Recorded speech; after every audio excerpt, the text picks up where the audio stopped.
Boys and girls, hello, welcome back. Good to have you stopping by on my YouTube channel. I feel so blessed. I feel so pleased to know that you can get some information here. I want to talk to you quickly about enzymes. What are enzymes? Are they important? Yes, man, enzymes are very important. So when we speak of enzyme, we're speaking about that chemical which is used to break down food, carbohydrates, protein, and fat. All right, you get your protein from your meat and all those things, and you get your fat also from your oil, and you get your carbohydrates from your starchy food, your potato, your yam, your banana, and all those things. All right, your bread and bun and those things, you also get fat from milk, protein from milk. You know those food sources already.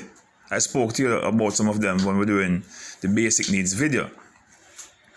All right, so when you eat carbohydrates, protein, and fat, how does it get to be glucose, amino acids, and fatty acids and glycerols, which you need for absorption in your small intestines?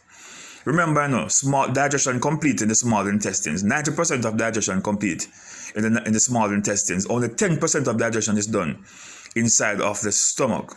All right, the stomach only break it down to a liquid form and pass it on to the small intestines, where the enzymes work on it and make it ready for absorption in the ileum. So the first part of chemical digestion starts in the mouth. The saliva from your tongue, the saliva amylase, what it's going to do is going to create turn carbohydrates into partial maltose. So coming into your stomach, coming into your stomach is no longer carbohydrates, it's now partial maltose. So the partial maltose coming here inside your stomach, and then here what? The protein is still protein leaving your mouth. When it gets to your stomach, then pepsin is poured on it. Pepsin, all right, and break it down to what? Pepsin break it down to polypeptides and peptone. And when I get a little bit more further down into the pancreas is going to do what? The pancreas is going to produce these enzymes: lipase, amylase, and trypsin.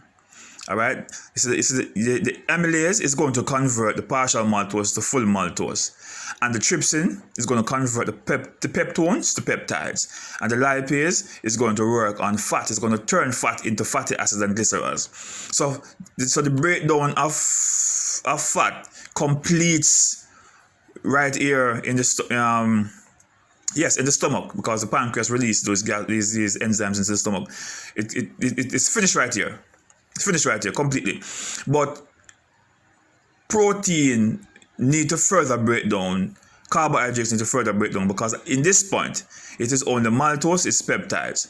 And guess what? The peptidase inside of the small intestines, because the small intestines also produce enzymes too, maltase and peptidase. The maltase is going to convert the maltose to glucose, and digestion complete right here. So when you have glucose, it is the end of carbohydrates. It's full converted, so you can use it as energy.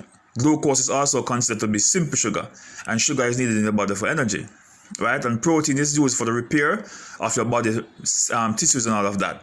Protein is very important, but the end product of protein is amino acid.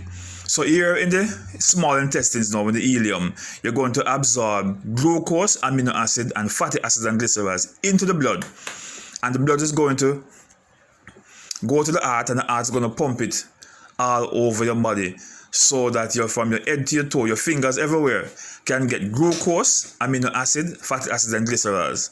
All right, so can keep you alive. So that's what enzymes really are. They are chemicals which work from the mouth to the small intestines to break down food. And what is not absorbed into the blood, it goes into the large intestines and goes through your anus. Okay, that's undigested food, but this is the complete digested food. Glucose, amino acid, and fatty acids and glycerols from these sources. All right, and as I said before, if the body does not absorb it, the rest of it is known as the undigested food, and it goes through the large intestines and into the anus, which you pass it out as waste.